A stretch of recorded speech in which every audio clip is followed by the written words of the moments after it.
Assalamualaikum warahmatullahi wabarakatuh. Salam sejahtera untuk kita semua. Om Swastiastu, Namo Buddhaya, salam kebajikan, Sampurasun. Rahayu Sagung Dumadi, semoga seluruh makhluk hidup di semesta ini, baik yang kelihatan maupun yang tidak kelihatan, di setiap ruang dan waktu, di semua tingkatan, senantiasa hidup berbahagia. Semoga kita semua selalu menjadi sumber cinta, sumber sukacita, sumber kebahagiaan bagi semua makhluk. Segala puji hanya milik Allah, Sang Pencipta alam semesta, yang telah menciptakan alam semesta ini karena beliau ingin dikenal. Oleh karena itu, semoga kita semua bertambahnya usia kita semakin dalam pengenalan kita kepadanya. Karena pengenalan kita kepadanya yang semakin dalam akan mengantarkan kehidupan kita semakin bermakna, semakin berbahagia, semakin diliputi oleh sukacita yang dalam. Para sahabatku yang budiman, alhamdulillah kita hari ini masih diberi kesempatan untuk refleksi diri, meneruskan proses belajar di ruang kehidupan ini. Semoga kita semua selalu diberikan kekuatan, kesabaran untuk selalu sejalan dengan kehendaknya. Oleh karena itu, mari kita puji Dia bersama-sama membaca hamdalah. Alhamdulillahi Rabbil Alamin. Mari kita awali proses belajar ini bersama-sama memohon ridho dan berkahnya, seraya membaca basmalah. Bismillahirrahmanirrahim.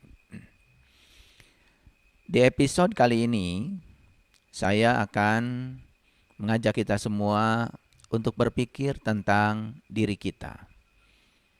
Judul besar dari kajian kita adalah Ada Apa Dengan Diriku?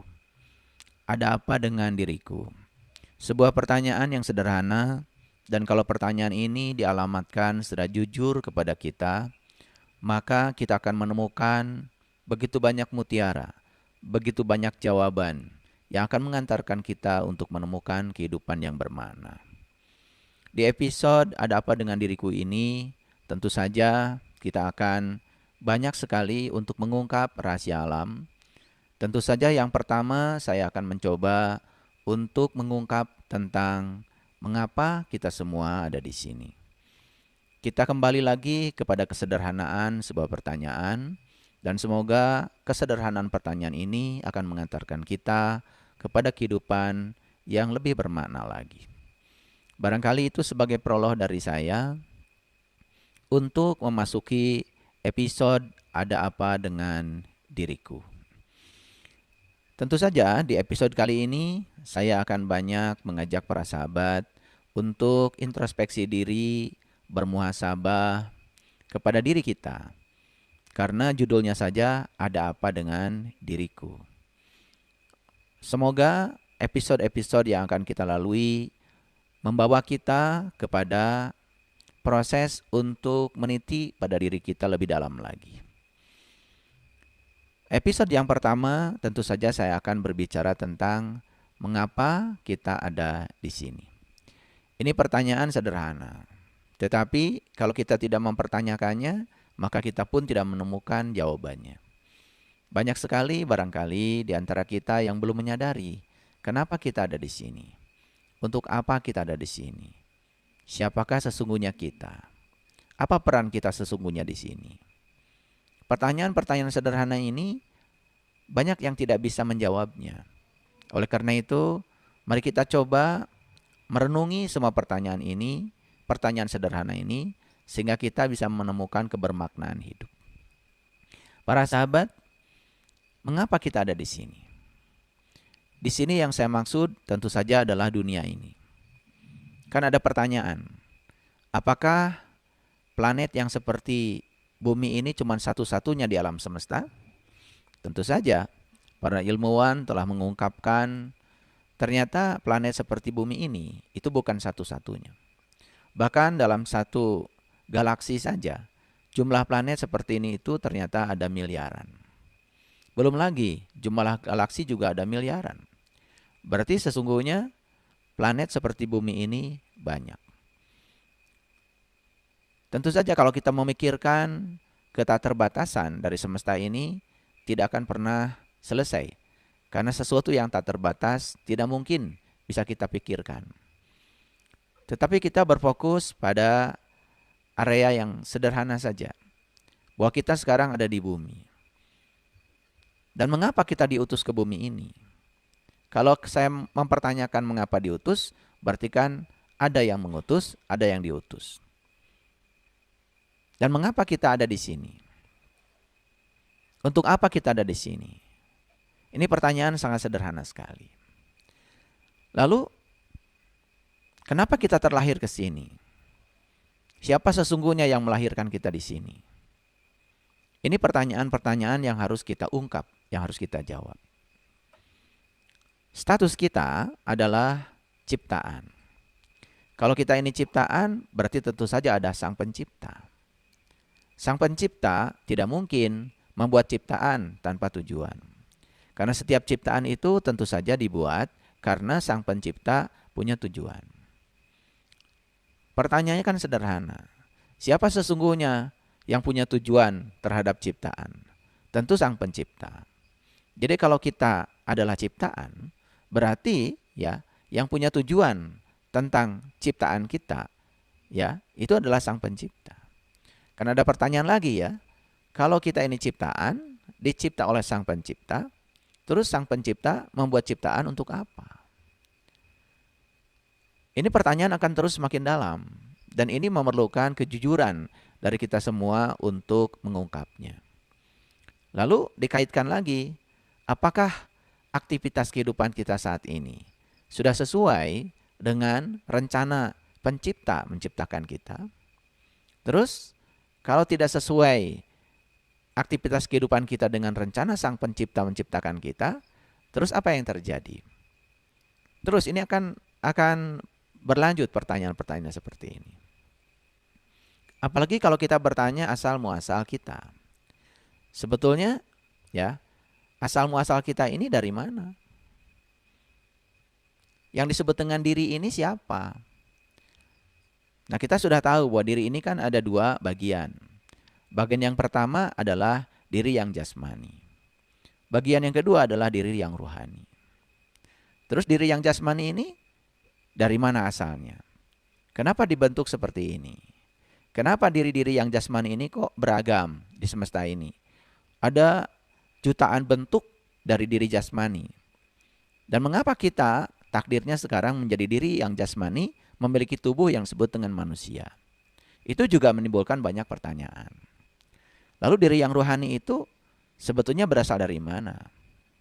Terus diri yang ruhani ini nanti akan kemana? Terus diri yang ruhani ini sebetulnya siapa?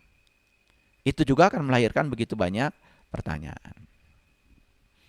Nah, sederhananya kita kan sering mengatakan bahwa kita ini ya diciptakan oleh Tuhan, diciptakan oleh Allah, tentu saja untuk menjalankan ya rencana Allah. Sekarang untuk menjalankan rencana Allah itu berarti kita harus tahu tujuan Allah dong dengan penciptaan kita. Coba sekarang kalau saya mengemukakan satu pertanyaan sederhana saja. Apakah kita saat ini sudah tahu apa sih tujuan Allah untuk penciptaan diri kita? Kelihatan pertanyaan ini sederhana, tetapi untuk menjawabnya juga tidak semudah itu. Apalagi kalau kita bertanya lebih jauh lagi. Kenapa ya wajah manusia ini dari 8 miliar penduduk bumi saat ini kok berbeda-beda wajahnya? Kenapa setiap manusia itu unik? Dan setiap manusia punya watak yang berbeda. Setiap manusia punya kesenangan yang berbeda. Setiap manusia punya bakat yang berbeda. Setiap manusia diperankan dengan keahlian yang berbeda. Mengapa harus berbeda? Ini juga akan menimbulkan begitu banyak pertanyaan. Nah, kira-kira itulah di episode Ada Apa Dengan Diriku itu yang akan kita ungkap rahasia-rahasianya. Jadi saya sengaja membuat episode ini, semoga ini bisa meningkatkan kesadaran kita. Sehingga kita bisa menemukan tujuan hidup yang lebih fokus lagi setelah mendengarkan kajian-kajian ini. Kalau kita merujuk kepada kitab suci, kita sering mendengar Allah sendiri yang berfirman, "Tidaklah aku ciptakan jin dan manusia kecuali untuk menyembahku, kecuali untuk berbakti kepadaku." Nah, siapa sesungguhnya jin itu? Siapa sesungguhnya manusia itu? Kenapa ya? Seolah-olah hanya jin dan manusia saja yang harus berbakti kepadanya. Sementara kan makhluk Allah itu banyak sekali. Terus yang lain kenapa tidak diperintahkan untuk berbakti? Lalu baktinya mereka seperti apa? Itu juga akan menimbulkan begitu banyak pertanyaan. Jadi kalau kita rajin mengalirkan pertanyaan pada diri kita, maka semesta juga akan dengan rajin mengalirkan jawaban kepada kita. Jadi pertanyaan itu seperti kail yang dikasih umpan dilempar ke laut. Makanya siapapun yang rajin menimbulkan pertanyaan seperti orang yang melemparkan kail dengan umpan ke laut, maka ada harapan untuk mendapatkan ikan. Jadi lebih bagus bertanya daripada tidak sama sekali. Walaupun ya jawaban atas pertanyaan itu mungkin tidak datang saat ini. Tapi kalau kita mempertanyakan, hanya soal waktu yang akan menjawabnya. Karena waktu itu sangat jujur. Apapun yang kita pertanyakan akan datang pada waktunya yang tepat. Ada kata-kata yang sangat bagus ya, kata-kata dari Tiongkok yang mengatakan ya, guru akan datang kalau murid sudah siap. Siapa sih sesungguhnya guru itu? Jadi guru itu bisa jadi peristiwa dalam hidup. Segala peristiwa dalam hidup akan datang tergantung kesiapan dari sang murid. Murid mempertanyakan apa? Tentu saja itu yang akan datang sebagai jawaban. Nah, kita ini sebetulnya adalah murid. Kita semua adalah murid-murid kehidupan. Kita ini adalah murid-murid abadi di sekolah kehidupan ini. Ya. Kalau kita bisa menempatkan diri sebagai murid abadi di sekolah kehidupan ini, berarti sesungguhnya sekolah kehidupan ini adalah sekolah yang abadi. Dan kita akan terus belajar di sekolah kehidupan ini sampai menemukan hakikat dari kehidupan itu sendiri. Para sahabat, kita sering mengatakan satu pertanyaan pada kita. Sebetulnya hidup ini digerakkan oleh siapa? Kalau hidup kita digerakkan oleh Allah, berarti sesungguhnya penggerak kehidupan adalah Allah. Daya kehidupan. Apakah betul kehidupan kita sepenuhnya digerakkan oleh Allah?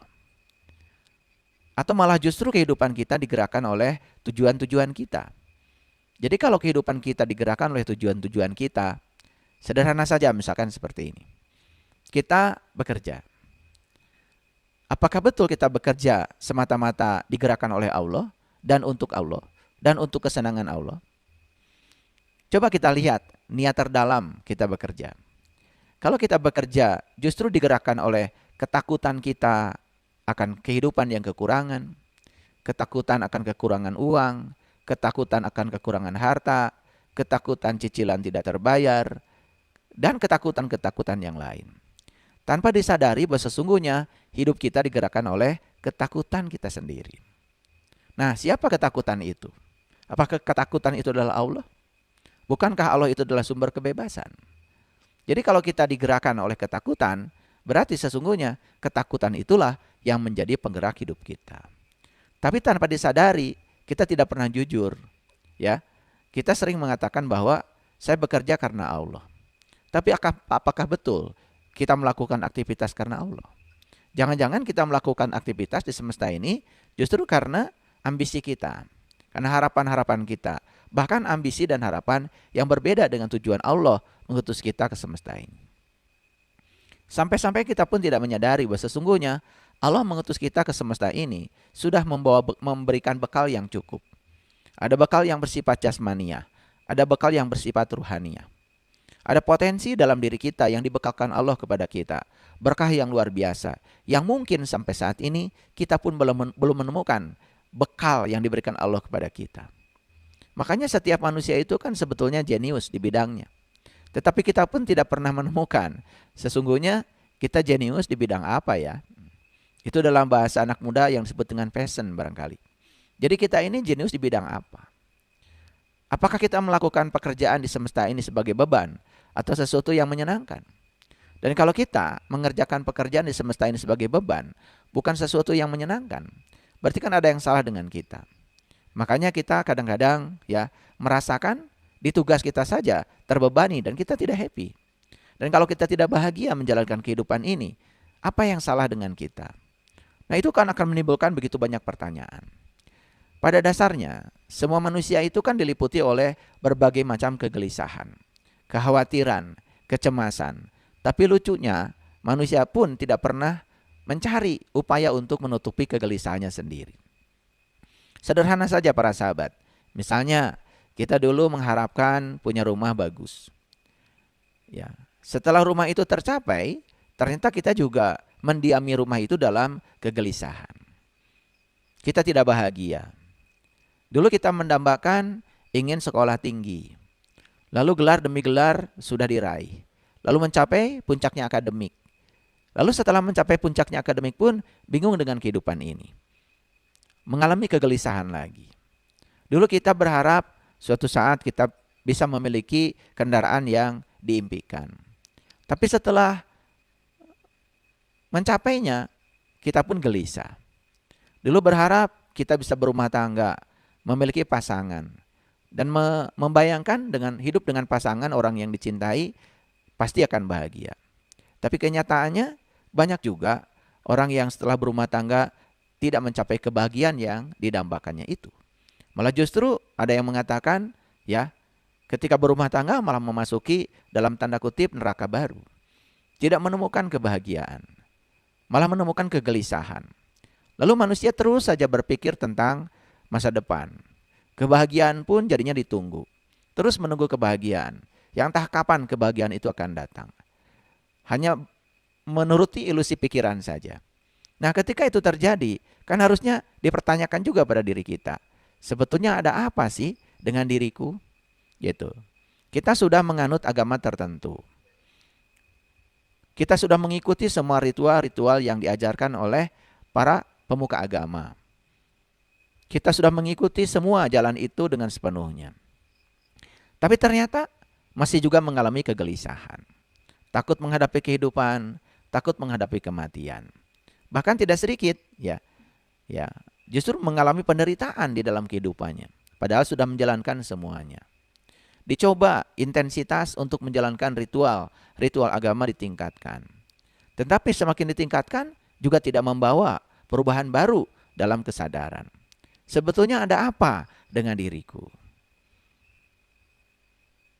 Kita tahu bahwa hidup itu tidak pasti. Yang pasti yang akan kita jalani adalah kematian. Kematian itu adalah sesuatu yang paling pasti. Dan tidak ada yang lebih pasti dari kematian. Tapi timbul lagi pertanyaan pada kita, kenapa kematian itu sudah pasti, tapi kita tidak menyiapkan sesuatu untuk yang pasti. Lalu kematian itu apa? Kita juga tidak pernah mempertanyakannya. Lalu ketika mati itu berpisahnya raga dengan daya yang ada dalam tubuh kita, terus daya yang ada dalam tubuh kita pergi kemana? Lalu setelah itu apa yang akan terjadi? Kita juga tidak pernah bertanya tentang itu. Lalu semua itu hanya dibiarkan sebagai kemungkinan-kemungkinan. Nah, kembali lagi, ada apa dengan diriku? Kita semua sudah mengklaim bahwa saya sudah menjadi orang yang beriman. Terus orang beriman itu apa sih? Lalu ciri-cirinya apa? Lalu apa sih dampaknya kalau kita menjadi orang yang beriman? Terus apa dampaknya ketika tidak menjadi orang yang beriman? Terus iman itu sebetulnya apa? Lalu timbul pertanyaan lagi, kok saya sudah menjadi orang yang beriman sejak lama, tetapi kok ciri-ciri iman seperti yang dikatakan dalam kitab suci, kok tidak dimiliki oleh saya? Bahkan karakter sebagai orang yang beriman pun, watak orang beriman tidak ada pada saya. Lalu ada apa dengan diri saya? Nah, ini akan menimbulkan begitu banyak pertanyaan lagi. Nah, itu kira-kira para sahabat yang akan kita bahas pelan-pelan di episode Ada Apa Dengan Diriku. Kita akan mencoba untuk membebaskan semua kegelisahan diri dengan mempertanyakan semua hal yang pasti ya harus kita pertanyakan untuk bisa memberikan kepastian tentang jawaban dari kehidupan kita sendiri. Saya ingin berbagi sedikit. Saya juga pernah mengalami kegelisahan yang sama. Terutama dulu ketika saya membaca satu statement di dalam Al-Quran.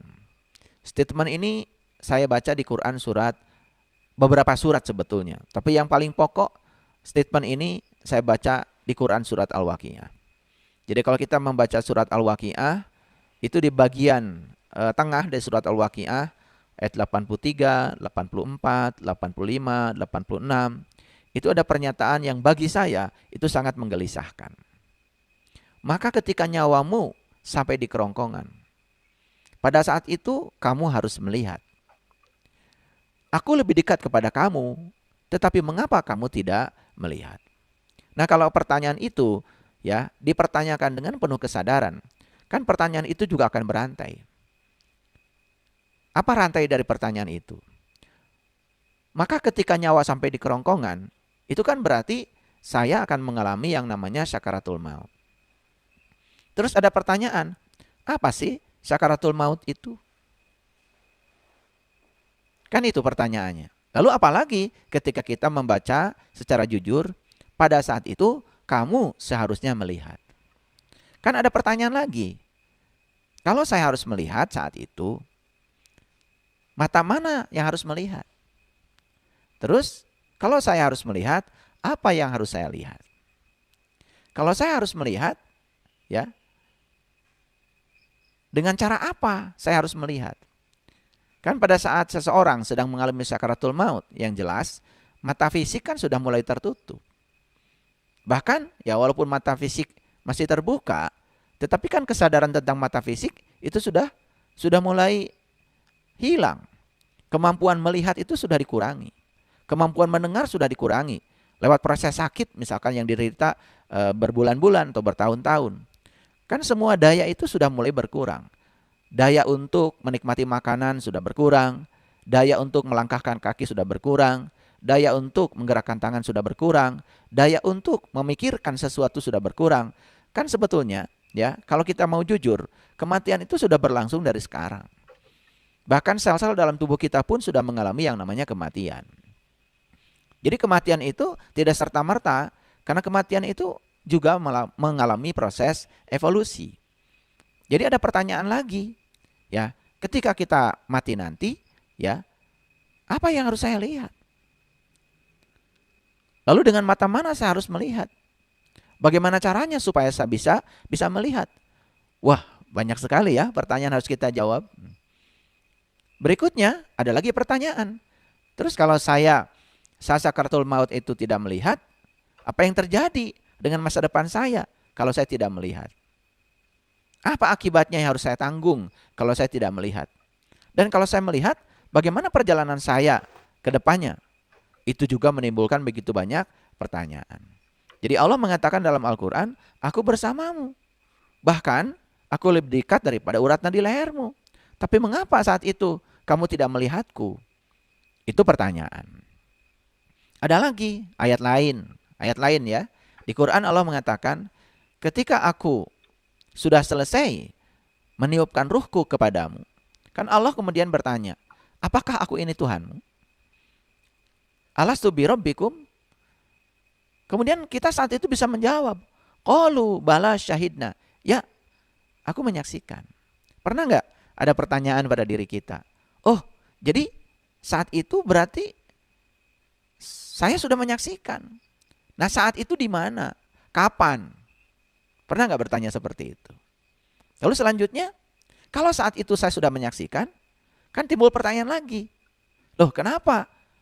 Kan harusnya kalau sudah menyaksikan, apa yang disaksikan itu masih bisa diingat. Lalu timbul lagi pertanyaan, kenapa sekarang saya tidak bisa mengingat yang sudah saya saksikan itu? Apa yang menyebabkan saya melupakan yang sudah saya saksikan? Timbul lagi pertanyaan. Terus bagaimana jadinya dengan diri saya? Kalau saya mati nanti dalam keadaan saya belum bisa mengingat kembali apa yang pernah saya saksikan itu. Kan timbul banyak pertanyaan. Ada lagi ya ayat lain yang mengatakan ya. Dalam Quran Allah mengatakan ya. Nanti suatu saat Allah akan menghimpunkan kita dalam keadaan buta. Padahal kan sebetulnya kita sekarang ini dalam keadaan melihat. Terus pada saat dihimpunkan dalam keadaan buta, kan timbul pertanyaan. Di mana kita akan dihimpunkan? Yang kedua, kenapa kita jadi buta? Kan dulunya kita orang-orang yang melihat, bahkan pernah menyaksikannya. Timbul lagi begitu banyak pertanyaan. Ada lagi ayat lain yang mengatakan, barang siapa yang buta di dunia, lebih buta lagi di akhirat. Dan jalannya lebih sesat. Itu Quran. Ada nggak pertanyaan pada diri kita? Buta di dunia itu buta apa? Terus gimana caranya supaya kita tidak buta di dunia? Supaya kita juga tidak buta di akhirat. Kan timbul lagi pertanyaan. Apa sih akhirat itu? Seperti apa kehidupan di akhirat? Dan mengapa di sana tidak boleh buta? Mengapa di dunia tidak boleh buta? Dan mengapa kalau buta di dunia, kita juga akan buta di akhirat? Dan jadinya lebih sesat. Ketika di dunia, kan kita memiliki mata. Itu mata lahir kita. Apakah cukup ketika di dunia kita hanya menggunakan satu mata, namanya mata lahir? Apakah ada mata lain dalam diri kita yang harus kita fungsikan ketika kita di dunia? Dan bagaimana kalau kita tidak berhasil memfungsikan mata itu saat kita di dunia? Banyak gak pertanyaan? Banyak kan pertanyaan? Ada lagi pertanyaan. Di Quran Allah mengatakan, ya, kerjakan sholat. Sesungguhnya sholat itu bisa mencegah seseorang dari perbuatan keji dan munkar. Ada nggak pertanyaan pada diri kita? Apakah sholat saya sudah bisa mencegah saya dari perbuatan keji dan munkar? Mengapa sholat saya tidak mencegah saya dari perbuatan keji dan munkar? Mengapa sholat saya tidak berdampak kepada kehidupan saya? Banyak nggak pertanyaan? Banyak kan pertanyaan? Dan lain sebagainya. Sehingga